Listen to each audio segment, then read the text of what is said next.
Well, hello. We are here for Self-Care Art for Your Heart and Soul Meetup, and my name is Debbie Happy Cohen, and the topic that we are focusing on here today is the Joy-Based Living Planner. I see we have somebody here by the name of Megan. I'd love to know where you're from. If you want to comment while I'm speaking, or if you want to ask a question, please do so in the chat box.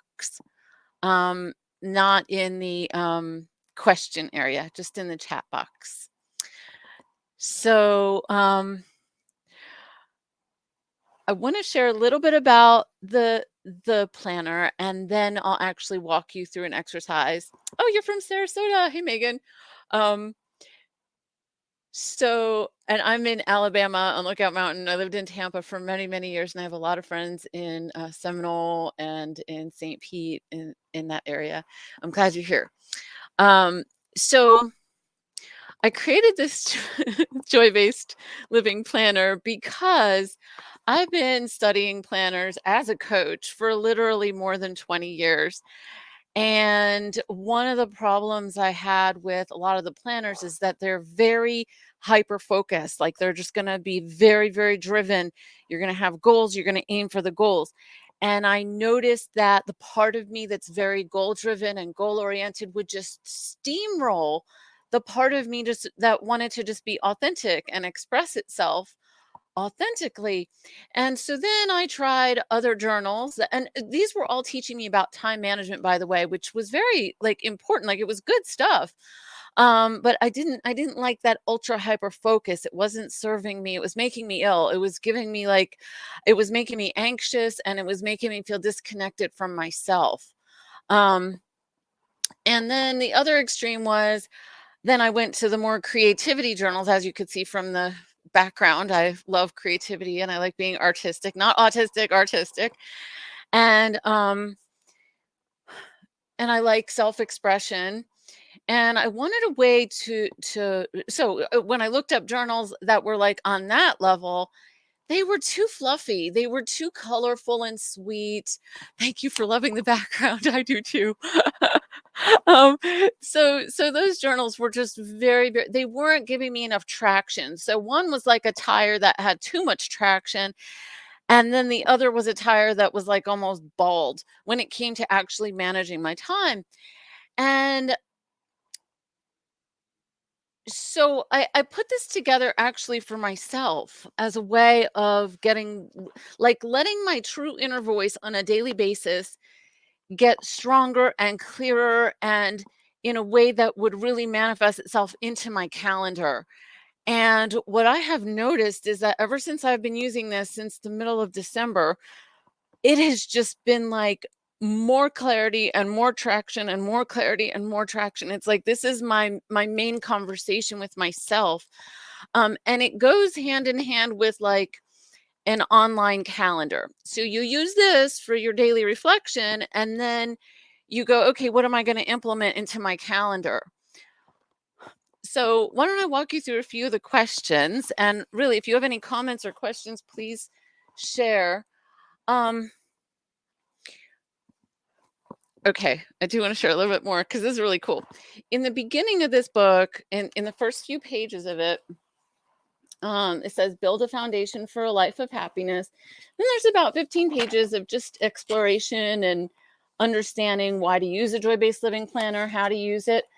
And there are two self-evaluation exercises in here. One of them is vision and self-value, because if you have vision but you don't have enough self-value, you're going to sabotage anyway. So you want to correct that as you go. This stands on its own, but if you want to correct things on the level of like your self-value, I wrote the 12 practices ebook for that. So back to here. The other exercise that's in here is a core values exercise, because when you know what your core values are, you can kind of measure everything else you do against that. Like, okay, or the other way around is you go, okay, these are my core values. What will that look like on a day-to-day basis or on an activity basis? And those are core values, your beliefs, your core values are like, so I might have a belief that, let's see, core values are different than beliefs because beliefs can come and go. Core values are more like my GPS. Like if I say, I have a core value for authenticity, I have a core value for, uh, excuse me, self expression, I have a core value for connection.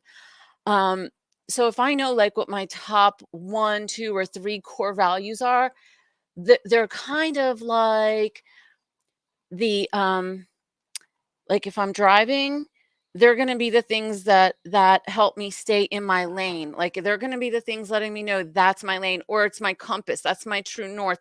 They're going to help give me direction. So they're more than a lane, they're more of a direction to make sure that I'm heading in a direction that I want to head into because they're my core values. And it puts, when you know what your core values are, it puts you in the driver's seat of your life. Sorry, all the driving metaphors here. It So that even if people around you are distracting or even unkind or whatever, you have yourself to turn back to and go, okay, what do I want to create? And even if you don't have a lot of time in your life, even if you only have a little tiny bit of time, a guide, yes, they will guide you. They're like a really good guide, but they come from you. And they come from you when you're in a place of reflection. And it's kind of like before you set out on a trip, you kind of like you kind of map it out before you go. um but having core values is a little bit different than a map, because core values aren't going to tell you exactly what to do. They're going to tell you uh who you want to be and what you're intending to have as your experience. So if I value life balance and I'm going to take a trip with some friends and we're going to go to to a mountain retreat, and one of us really wants to meditate the whole time, the other one wants us dancing and partying the whole time, we need to talk about that in advance. You wrote reference point. That's great. That it's a core operating system reference point. It's like the difference between how Apple was created versus how Microsoft was created.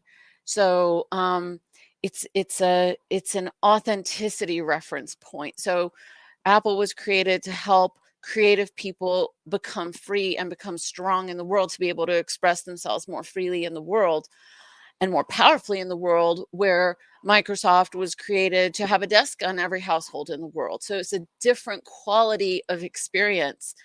And so if you're thinking about, I don't believe that it's possible to have a joy-based life without having authenticity. And because if you're living by everybody else's ideas and ideals, you're just going to be pushed around everywhere. That's not a joy-based life. So a joy-based life to me is more conscious, and it's more deliberate in terms of getting to know yourself and let your true self be expressed and let your freak flag fly, whatever that might look like for you. And bring people into, and that will draw people into your life who like you for who you are. And those are true connections. And so we go from connection with self to connection with others. You're writing, yes, thank you, yes, amen, exactly. And so there are a lot of ideas about implementing that in your life, but there's not a whole lot of structures available for that. And I needed a structure available for that so I could have an ongoing conversation with myself that would help keep me on track and help me keep building what I'm building and growing what I'm growing. And so, because I get all kinds of feedback every day. Some people are just like, yes, yes, yes, I love this. And then, I'll get a piece of feedback and it'll be like, oh my God, I'm really having a rough time with this, or this is really difficult. And how do I maintain focus on what I'm growing when I have all this different feedback coming in? And so my core values keep me in integrity. And so that's part of what's in the planner. And so one of the things that we people who are in joy-based living in community, we all do the 12 practices because they keep our conversations united. So for example, I'm going to give you the BEEE system that was created after the book was created. So you're going to understand what we're doing in the book, even though this is not written in that book. BEEE, or Beehive, belongingness through experiencing, not just thinking about, belongingness through experiencing, embodiment, and emotional literacy. Belongingness through experiencing, embodiment, and emotional literacy. BEEE. And so we later on, don't go now because then you're going to miss the show here. But I wrote a welcome letter. We wrote a welcome letter. One of our members wrote a welcome letter after one of our meetings that's all about BEEE. And it's at the Joy Based Living website. At the website, it's joybasedliving.com. There's a search bar at the very bottom. And if you just type in BEEE, you're here, girl. Okay. Okay. So good. I'm glad you're here. So the other thing that this is a woman who is a mom of two. Her name is Ellen. She's a mom of two boys. And just to give you an example of core values, that's why I want to share this with you because you're asking about core values. So in the 12 practices, which we do, like they're like, somebody called them like an aerobic workout for the soul. Breathe. So I tell myself sometimes, breathe. I'm so excited. So we do those 12 practices like they're a workout, and they keep us unified in our own conversation with ourselves and in our conversations with each other, with the BEEE, belongingness through embodiment and emotional literacy, by giving us practices to do all that. So when Ellen, the mom of two, was using her joy-based living planner and she was filling out her core values exercise, she ended up writing a mini manifesto based on what was written in the 12 practices that we have been talking about for a while. So I want to read this out loud to you because I think you're going to really like it. It's a mini manifesto, and this is what it looks like. And at the Joy Based Living website, at the search bar, if you type in mini manifesto, or if you type in "we are a joy-based household," you'll find this, and you can download it for yourself. It's there as a PDF and as an image file. I'm going to ask you to do this. Tune into your body right now when I'm speaking these words. You're going to practice embodiment this way. Tune into your body. Let your body listen to these words, not just your mind. A lot of times we have a tendency in our fast-paced, distracted world to just process things in our mind, and that's not where our greatest power is. Our greatest power is in our body. Let this land in your body if you can. We are a joy-based household. Joy is our birthright. Love is our superpower. I am kind to myself. Peace and power are in our home. We are perfectly imperfect. I love myself and accept myself no matter what. We believe in honor, commitment, and loyalty. We use words to describe our emotions. We name how we feel. If I feel cold and scared, I may feel abandoned. Commitment will heal that. I am committed to myself and my best life. If I feel hot and angry, I may feel betrayed. Loyalty will heal that. I am loyal to myself. If I feel hot and humiliated or shamed, honor will heal that. I honor myself. How am I feeling right now? And so that is the manifesto. And then at the bottom, I'll read you the bottom also. A joy-based household is one where family members feel a sense of belongingness through experiencing embodiment and sharing emotional literacy.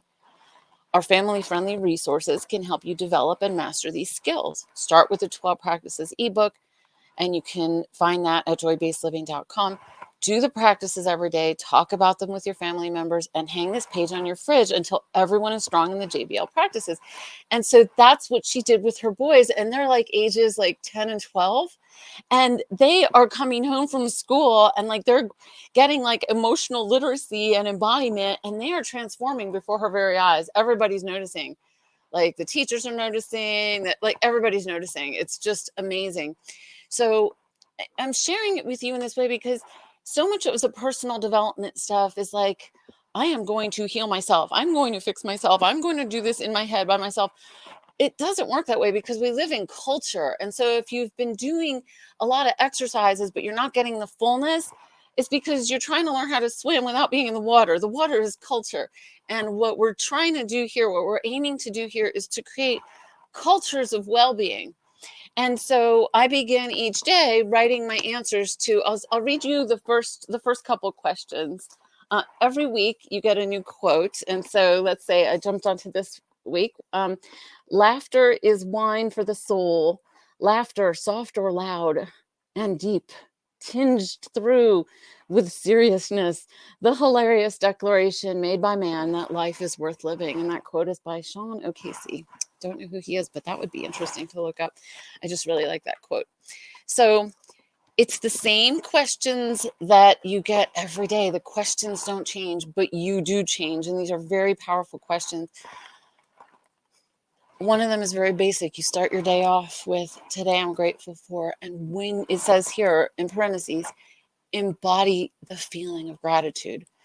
So when you're thinking about what you're grateful for and you're writing it down, you don't just write it from your head, you feel it. So let's say, I'm grateful for the sun rising today.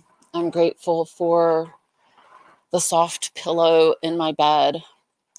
I'm grateful for the activities I have ahead of me today.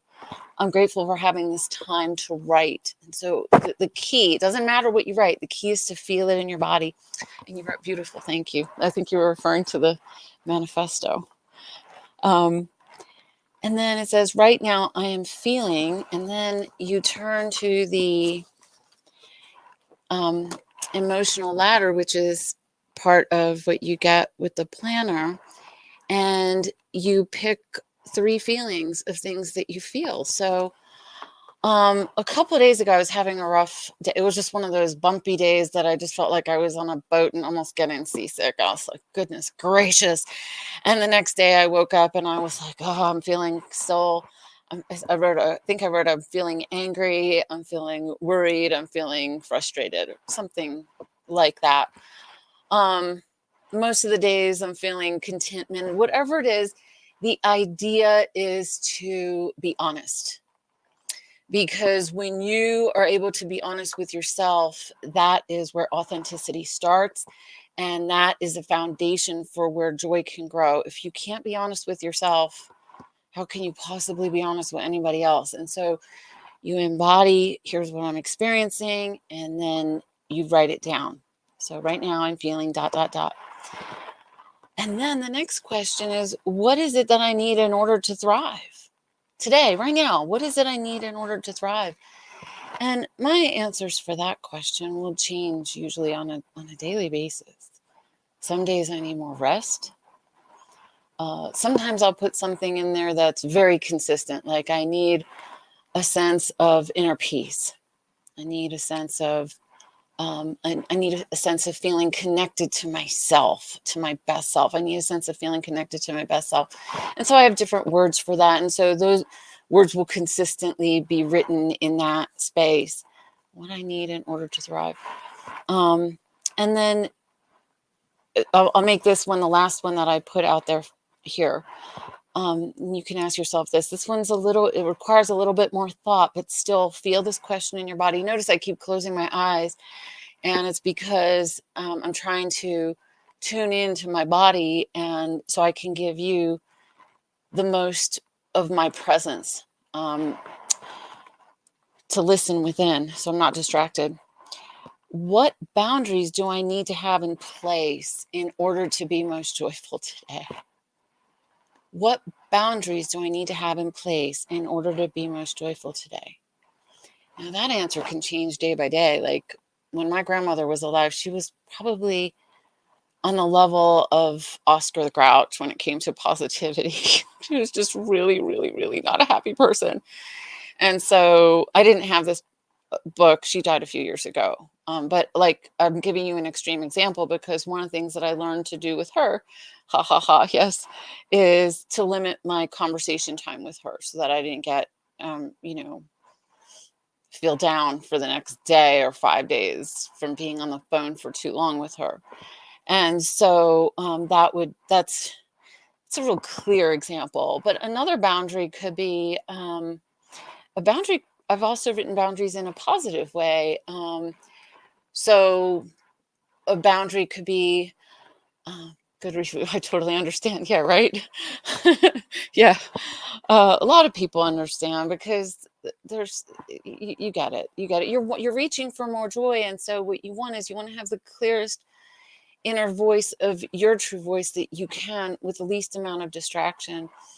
What boundaries do I need? In order to thrive today, it might be no matter what, I have to go for a walk and see something beautiful and go smell the flowers, which where I live here, you can actually see pollen. Like it was windy today, and you could see like the air was yellow. Like that. So a boundary today would be I'm staying inside. So every day that answer can change. But when you love someone, let's say you have a love in your life and they come in the door and they've been working all day. Don't you? I mean, if you're any kind of if you have any kind of sensitivity whatsoever, you say, "Hey," and then you tune in. You're like, "Okay, I wonder how their day was." Or you might say, "How was your day?" And then you listen, and they go, "Oh, it was crappy," or "It was whatever." You know, there's somebody I work with like a couple times a week, and there's some days where she would come in and and she's like, "Oh my God." I'm like, "It's a rough day." She's like, "I feel pitiful." I'm like, "Do you need whipped cream on your coffee today?" Yes, I need whipped cream on my coffee today. And then some days it's like, "Oh yeah, everything's good. Let's just jump into whatever we want to do next." But whenever you're going to engage with someone, it's good to see where they are. I might have seen somebody yesterday, but then when I see them today, I'm like, "How are you? What's up? How are you doing?" And I'm tuning into their vibe because do they need me to be a little bit more quiet right now? Are they ready for like real interaction? Or do they need some support right now? And I'm not trying to be a psychologist. It's just being a good friend. And I'm not a psychologist. It's just tuning in. There was one teacher who would do this with her second graders. And this is part of what inspired this emotional ladder was she had on her door of the classroom a, a, a wheel like a pie, and it would have 6 basic emotions on it. By the way, most people only know 3. If you ask them what they're feeling, they will say sad, mad, or happy, which is crazy because that's not a good way to communicate. I'm a highly sensitive person. Yeah, you probably really like this. And so what this teacher would do is every time the kids would come back into the classroom, let's say from the first thing in the morning, or they went to music, or they went to lunch, they would have a little clip. What do you call this? A little laundry clip, clothesline clip. There's a word for it. Dang. Anyway, and they would have their name on their clip, and they would put the clip on whatever a clothespin. Thank you. Thank you. They would put the clothespin on whatever they were feeling in that moment because this teacher knew if I try to teach math and Sally just had a fight with Fred at lunch and there's a lot of hoopla anger in the room, let's address that before we teach math. And it doesn't have to be a big deal. It doesn't have to be a long conversation. It's just an awareness of here's what's going on. Or let's say the whole room is really sad about something. You figure it out before you try to teach. So you have a clue. And that's how we develop stronger bonds and connections with each other. It basically says, I give a hoot about you. I'm being clean in my language today. I must be feeling good. Anyway, what you're doing here with the joy-based planners, because remember the big heading for our group is self-care art for your heart and soul. What you're doing here is you're taking a moment to pause with yourself and for yourself. You're being a good friend to yourself. How am I feeling right now? What's going on right now? So I would love to ask you to write a couple of feeling words. I'll hold up this emotions ladder, and you can pick a couple words from there if you like, and say, here's what I'm feeling right now. It's all the way, the bottom says like shame and powerlessness. The top says joy and appreciation, freedom and love.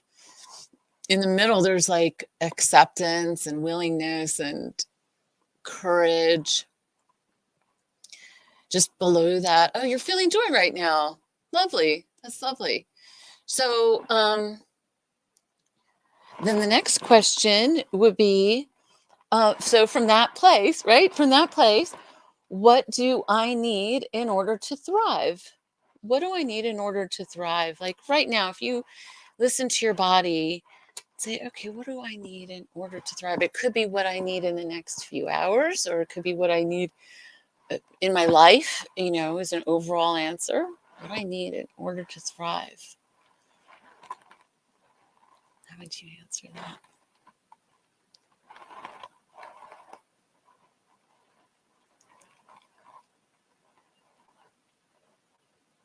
Focus on myself. Oh, that's a beautiful answer. I need focus on oh my gosh, and you're here. Isn't that cool? That's just so cool. And so I'm looking at the time. We have about 5 more minutes. I'll ask this next question to give you space to answer, because it's I think it's so nice when you have a space between people and you're able to like answer questions spontaneously for yourself. It's like a gift. What boundaries do I need to have in place in order to be most joyful today? Tune into your body. What boundaries do I need to have in place in order to be most joyful today?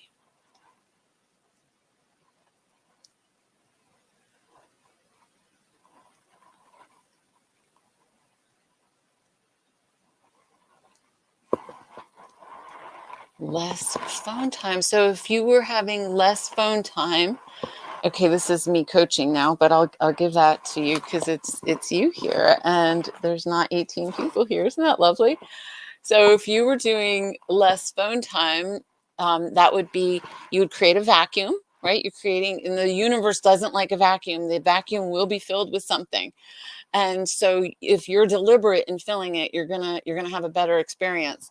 If you're having less phone time, what are you gonna do more of? What are you gonna fill that time with instead in order to thrive?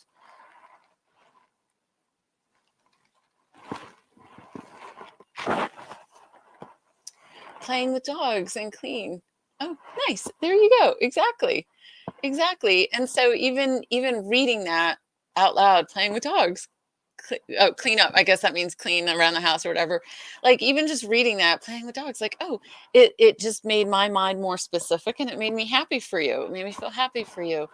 And so if you rehearse that in your mind and imagine yourself doing that and agree with yourself, I'm going to put my phone off to the side. So one of the agreements I have with myself is I have my phone organized to where on one of the pages of my phone, it has like different You're welcome.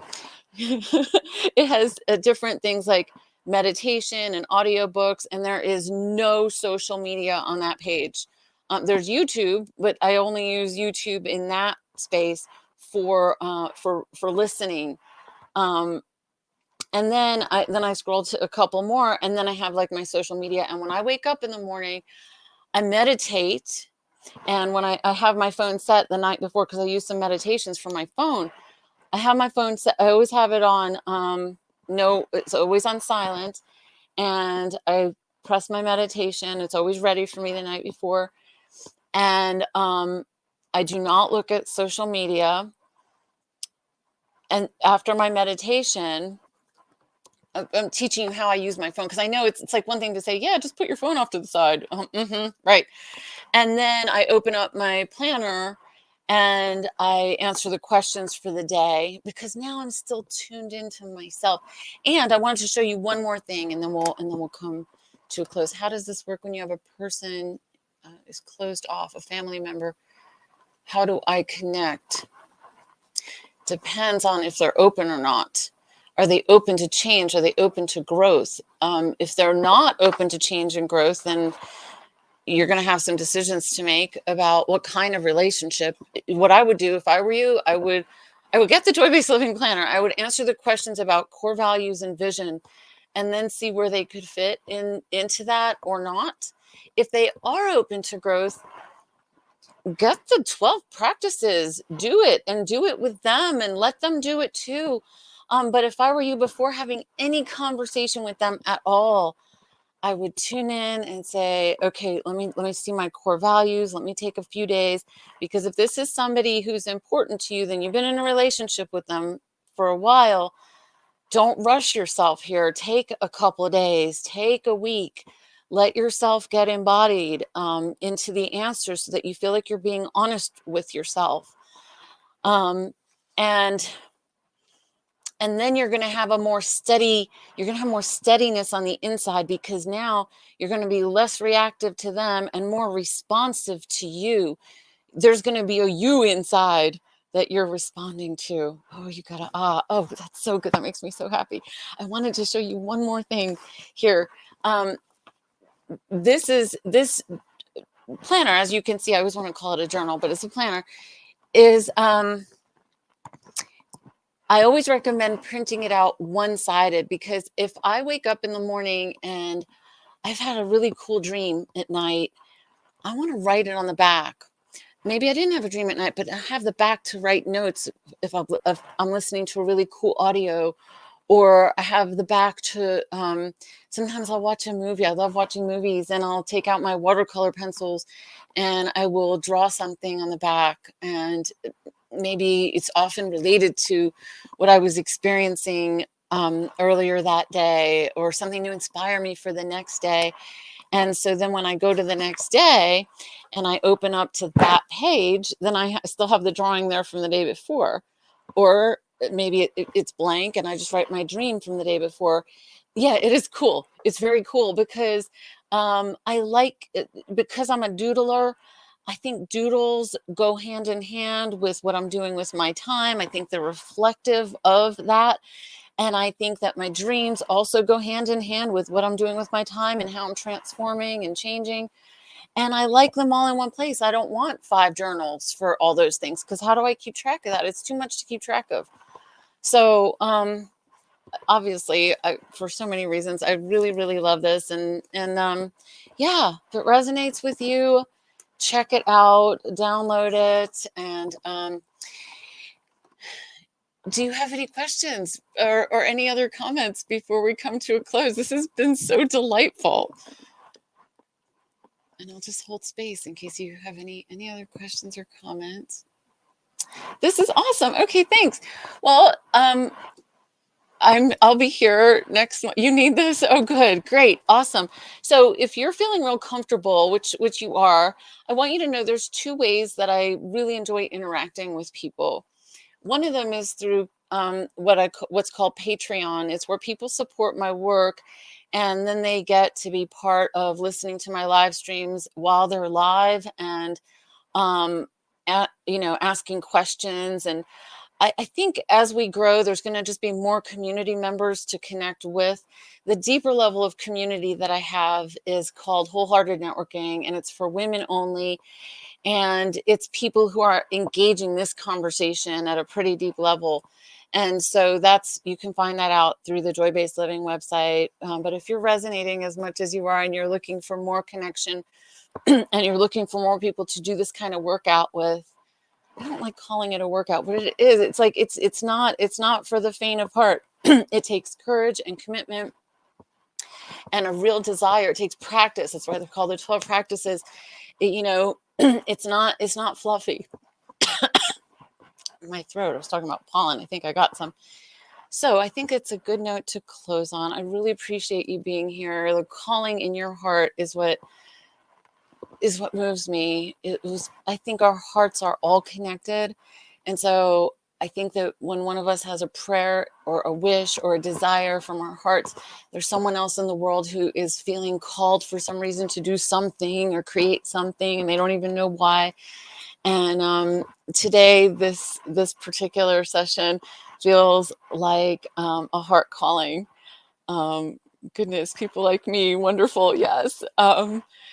Yes, yes. And when we're, yes, people like you, because you're tuned into your heart. And so when people who are like us, who are tuned into the heart and listening, it really helps to be surrounded by other people who are also tuned into their hearts in order to give and receive support in a way that's reciprocal, in a way that there's just an overflow of receiving and giving, and there's a consciousness where people are being conscious and not compulsive in terms of their giving natures and that, so that we're giving consciously. So thank you a million for being here. I appreciate your interaction so much, and I wish you the very, very, very, very, very best experience in your life. Mwah. Thank you, and you're welcome. Okay, bye for now.